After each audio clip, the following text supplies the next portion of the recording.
ভাই নোয়াখালী এক্সপ্রেস টানা 3 ম্যাচে 3 হাত দিয়ে বিপিএল শুরু করলো, যেখানে তাদের দর্শকদের নোয়াখালীবাসীদের প্রত্যাশা ছিল অনেক বেশি তাদের কাছে, যে প্রথমবার নোয়াখালী এক্সপ্রেস দল পাওয়ার সুযোগ পেয়ে দলটা কিনলো। এমনকি সুন্দর একটা দল করলো ভাই, যেখানে সৌম্য সরকার ছিল, ডিরেক্ট সাইনিং এ সৌম্য সরকার কিনছে, হাসান মাহমুদরে কিনছে ভাই। অনেক সুন্দর ছিল দলটা, যদিও সৌম্য সরকার দেশের বাইরে পরিবারের কারণে খেলতে পারতেছে না। এই একমাত্র কারণেই, আর কিছু বিদেশি প্লেয়ার আছে, ওরা আইএল টি-20 খেলতেছে, এই কারণে খেলতে পারতেছে না। এই একমাত্র কারণেই নোয়াখালী এক্সপ্রেস ভাই টানা 3 ম্যাচে 3 হারার মুখ দেখলো, পয়েন্ট টেবিলে এখনো সবার তলানিতে। অভিষেক বারের প্রথমবারে এসে টানা হেডটেক হার ভাই। হয়তোবা বিপিএল আর কখনো এরকম গড়াই নাই যে নতুন একটা দলাই টানা 3 ম্যাচ হারলো। নোয়াখালী এক্সপ্রেস এমনই প্রথম, যেখানে নোয়াখালীবাসীদের প্রত্যাশা ছিল অনেক বেশি ভাই, সেখানে হতাশ করছে তাদের দলটা। গ্যালারি ভর্তি দর্শক, গ্যালারি ভর্তি আকাঙ্ক্ষা নিয়ে মানুষ গ্যালারিতে খেলা দেখতে যাইতো নোয়াখালী এক্সপ্রেসের। নোয়াখালী এক্সপ্রেস বলে বলে ভাই চিল্লাইতো, এমনকি বিভাগ চাই চাই বলেছিল। তো আর ভাই তোমরা বিভাগ আসলে খেলা খেলতে আসে নাই, তো আসছে বিভাগ চাওয়ার জন্য ভাই। এখানে অন্য দলগুলো হেডট্রিক জয় নিয়ে মাঠ থেকে ফিরে, সেখানে নোয়াখালী এক্সপ্রেস হেডট্রিক হার নিয়ে মাঠ থেকে ফিরে ভাই। আর ফিরবো না বা কেন ভাই, যেখানে একটা দলের 2 ম্যাচ অধিনায়কত্ব করার পরে তাকে দল থেকে বাদ দিয়ে দেওয়া হয়। সৈকত আলীর কথা বলছি ভাই। আচ্ছা, না হয় এই বিষয়ে পরে আসি। নোয়াখালী এক্সপ্রেসের ওনার কে জিজ্ঞেস করা হলো কনফারেন্স রুমে সাংবাদিকেরা, যে আপনার দলে কি কোনোভাবে জাকির আলীকে অধিনায়কত্ব করানো যায় কিনা। তিনি উত্তরে বললেন, না, জাকির আলীকে আমার অধিনায়ক হিসেবে পছন্দই না। এক প্রকার উত্তরে ডাইরেক্ট বলেই দিলেন যে পছন্দই না। তাহলে আপনার কাকে পছন্দ? আপনি সৈকত আলীকে কেন অধিনায়কের দায়িত্ব দিয়েছেন? সৈকত আলী কি এখন পর্যন্ত কোনো বাংলাদেশ টিমে খেলছে না, কোনো লিগে ভালো করছে না, কোনো ঘরোয়া লিগে ভালো করছে? এমন পারফরমেন্স দেখাইছে যে আপনি সৈকত আলীকে ক্যাপ্টেন্সি হিসেবে দায়িত্ব দিয়েছেন। কেন কি আপনি হয়তো বা বলতে পারেন যে নবী আসলে নবীকে দিবে, তারপরও সৈকত আলীকে কেন? আবার ওই একটা প্লেয়ারের 2 ম্যাচ খেলানোর পরে অধিনায়কত্ব কেড়ে নিয়ে তাকে দল থেকে আউট করে খারাপ পারফরমেন্স কারণে আপনি আবার হায়দার আলীকে দলে ক্যাপ্টেন্সি হিসেবে দায়িত্ব দিলেন।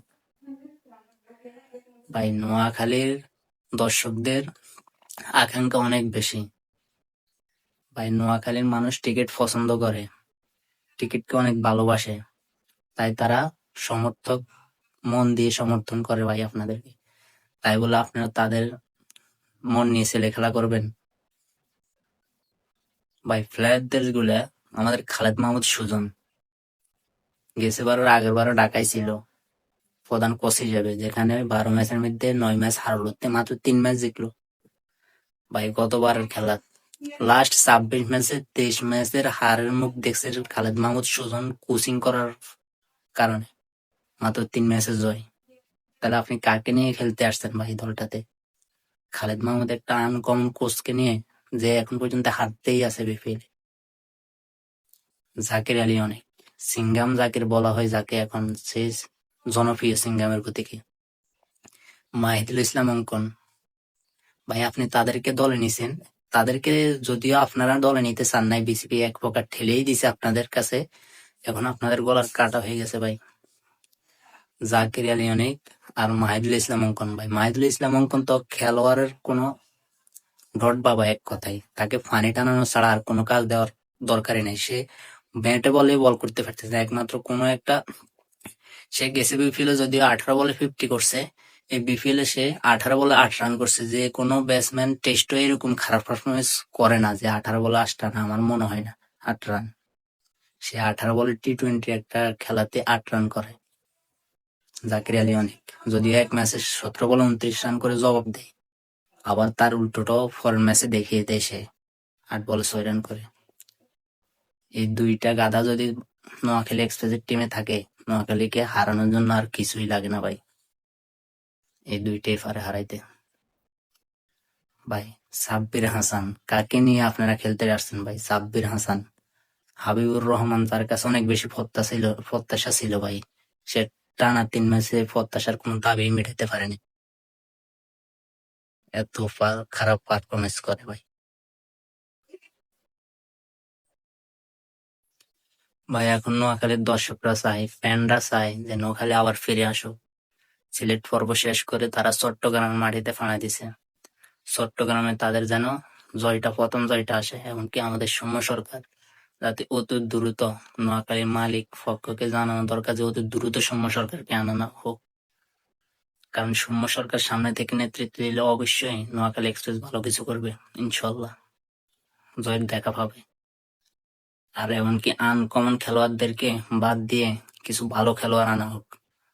সিঙ্গাম জাকির, ডট বাবা, মাহিদুল ইসলাম অঙ্কন, এদেরকে দিয়ে ফানি টানানো ছাড়া আর কোনো কাজই দরকার নেই ভাই। এদেরকে দিয়ে কোনো খেলাই হবে না। আমাদের হায়দার আলী ক্যাপ্টেন, যদিও তাকে ক্যাপ্টেন হিসেবে রাখবে না নোয়াখালী এক্সপ্রেসের দলটা, তারপরে এখন ক্যাপ্টেন। তার পারফরমেন্স, যদিও লাস্ট ম্যাচে সে 29 বলে 34 রানের একটা ইনিংস খেলছে, তাও ওয়ানডে স্টাইলে। তারপরেও আমাদের না,